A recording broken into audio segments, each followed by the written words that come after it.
everybody, happy Friday. Hope you guys had a great week. So on today, we're going to talk about how to buy and sell stocks. Just the process, because so many people are so curious as to how do I actually get started? Like, what do I do? How much money do I need? The whole process. So I figured I just kind of talk about that, just the process, not particularly what companies to buy or sell, but just how to get started. So the first thing you want to do is decide on which company you like to open an account with. I use Scottrade. I've been using them for about the last 4 or 5 years.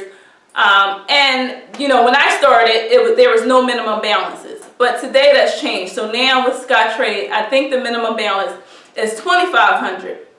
However, you still have other companies such as Ameritrade and E-Trade, Fidelity. So you want to know, how much money do I need to begin?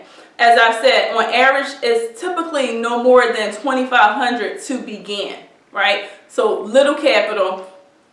And then with some companies, there's actually no minimum balance, but there is a higher trading fee, okay? So now that I mentioned the word trading fees, that's simply how much money does it take to buy the stock and how much money does it take if I wanted to sell the stock. So that's your trading fee.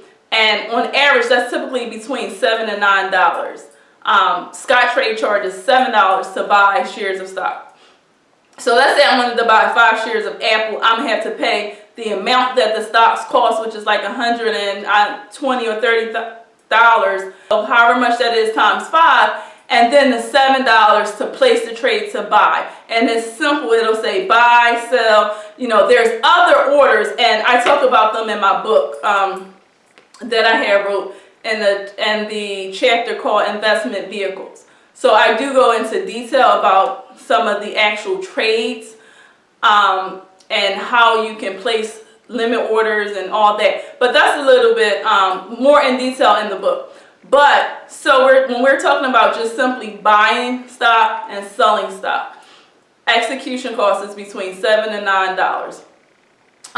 The other thing is that once you fill out your form, you're going to select where the funds are going to come from. So they're going to come from typically your bank account, your checking account, and you're going to put in all your routing information and your account information. And that's going to be linked directly to your brokerage account. So whenever you decide, hey, I want to buy XYZ shares of stock, you need to ensure that you have enough money in that account that it's going to fund from. So that's very important to make sure you have enough money to buy the shares and include the $7 or $9 that it's going to cost to execute the trade. With regard to fees, that's typically your fee. If you place the trade yourself, which is considered self-directed, you're paying about $7 to $9. If you're paying the stockbroker to execute the trade on your behalf to buy the same 5 shares of Apple that you could have brought yourself just by clicking the radio button to buy, you're going to pay $32 to buy. So you're looking at buying and selling. If you decide to sell it, within a year or whatever, you're looking at $64 just to place the trades, which you can do yourself for $14. $7 to buy, $7 to sell.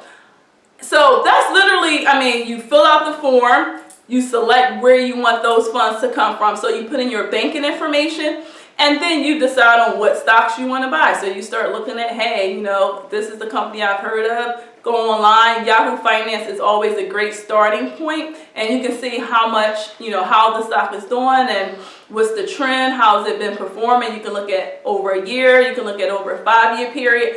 But honestly, guys, it's really, really, really much more simpler than most of you would have thought.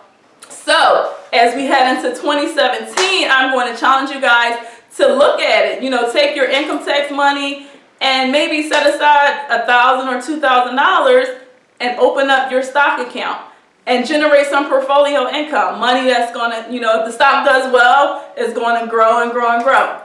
But again, I challenge you, 2017, start the year with a plan.